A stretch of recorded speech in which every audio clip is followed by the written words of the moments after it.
If you are thinking about giving to a charitable organization, Mark Hogg, who's the CEO and president of WaterStep, Claudia, Daniels as well, we'd all like to say thank you. Thank you for giving.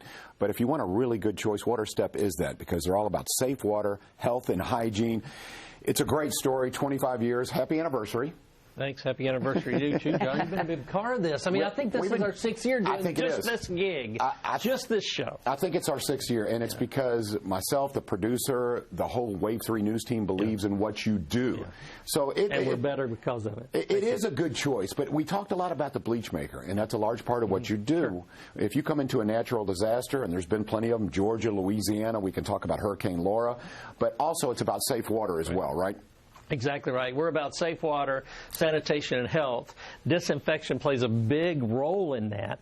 And what we found is we can help virtually anybody in the world, any ordinary person, be able to have the ability to manufacture disinfectant for use in a variety of ways, and also to take care of their own water supply so it's safe to drink, safe to use.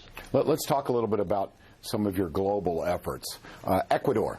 Claudia, you want to jump in and maybe tell us a little bit about that? Well, I think Mark wants to talk about Ecuador. I'm so excited about that. Okay, well, no, do. I'm just taking turns here. Well, it's starting off a new thing for us this year, John, and we're springboarding this year out of this tough year, springboarding into a great future. I like to call it T-cubed. We do training and technology, but what we're learning now is a lot of the people that work with us in the field are learning how to do techniques that are new that we hadn't thought of, that we're able to introduce them to other people that we work with, and we're taking WaterStep out of the middle.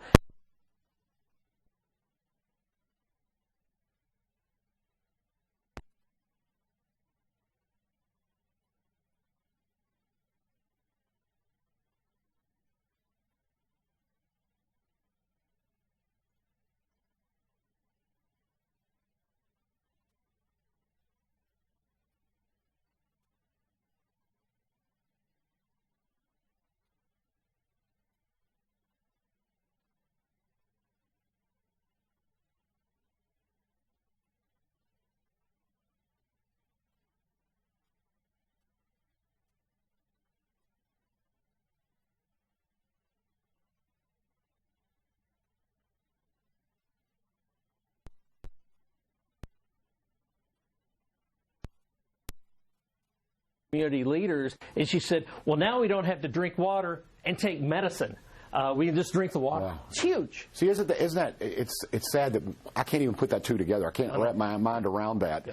But it's reality for a lot of folks. That's right. Okay, let's talk about East and Central Africa. Now, we've got so many positive stories to tell, but isn't it rewarding for you to see these videos and say, WaterStep makes a difference, and they do it quickly? Yeah, and that's what's the cool thing, is we're going to spring over now to East and Central Africa. What we built is, as you know, is what we call WaterStep Nation, with all these folks all over the world, and what they're now, this Ecuador team is now writing a manual for how they automated water to be piped in, and now the folks in East and Central Africa that have more suburban-like, that we might want to call home areas where there is water piped in anywhere in the world, they're going to be able to teach through Zoom, through translators, through their manuals, how to apply that in East and Central Africa. But Claudia's going to tell us a little bit about some. Yeah, tell us, Claudia, because it's all that about that biblical cliche about teaching them to fish, right? Teach them to fish. That's right.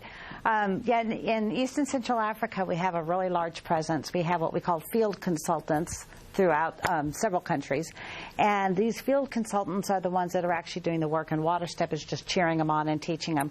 And we were able to send 200+ units, bleach makers, and some M100s at the beginning of the COVID time, and they have been out working in remote villages. They've been making hand washing stations, which is using some bleach in the water.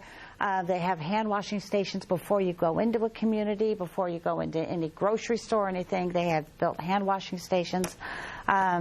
We have a gentleman who took a whole bunch to DR Congo and is working with clinics and hospitals there. We have one gentleman named Humphrey Machuma who is working with 300 hospitals and clinics and dispensaries in one community, making bleach for the hospitals. We have another guy, Raphael Wanjala, who has, I just love this guy and his team. They have been on motorcycles through mudslides and you name it to get to the remotest remote areas to make sure that they have disinfectant for the COVID time WaterStep ambassadors. They and are. they're all around the world, and they're making a difference. Yeah. So she mentioned, what was it, M100? Yeah, so tell us about that. That's Can you our tell us about chlorine that? generator. It's what I mentioned before. This is the same technology that was invented here in Louisville in 1896. It changed the world. Salt, brine solution with water, electricity introduced to that. I get a disinfectant that I can introduce into water. This machine uses the gas so that it disseminates. We could do that in this room, in this building. Use this machine, fill it up with water, and make it safe to drink. What's crazy about this is it's robust. We don't even know how long these things last. We've had them in the field for almost 15 years, some of them, and they're working great.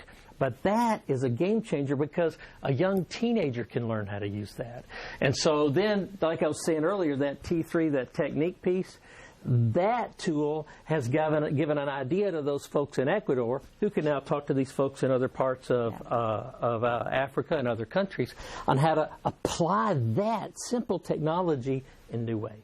Mark, I've said this before, and I mean it. Your energy, your passion for the project and for your mission is obvious, and it's contagious. For those who are out there watching now, end of the year, they're interested in a charitable donation. They're thinking, hey, I want to give. Why would you say WaterStep? How do you articulate that? One of the things I love about WaterStep is, I'll go back to what I said earlier, it's ordinary people. We believe ordinary people can solve the greatest problem in the world, which is access to safe water, sanitation, and health, because they are.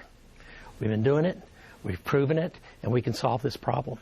And we're doing that together. And without Louisville's community needs to own the fact that we made these huge leaps in water in the 1800s, and now we're making them around the globe in the same community. There you go. We're doing it.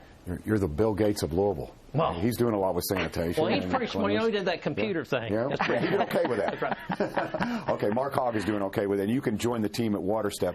Give charitably. What's the website again, real quick here, Mark? WaterStep.org. And we got text to donate right there. Don't even pick up your computer. Pick up your phone. There we go. Pick up your phone or go to WaterStep.org, but we recommend the phone. All right, coming up here, we're going to talk about some projects here domestically, some projects in this country where they went into Georgia, maybe Louisiana, handled Hurricane Laura. We'll talk about all of that next on WAVE3 Listens.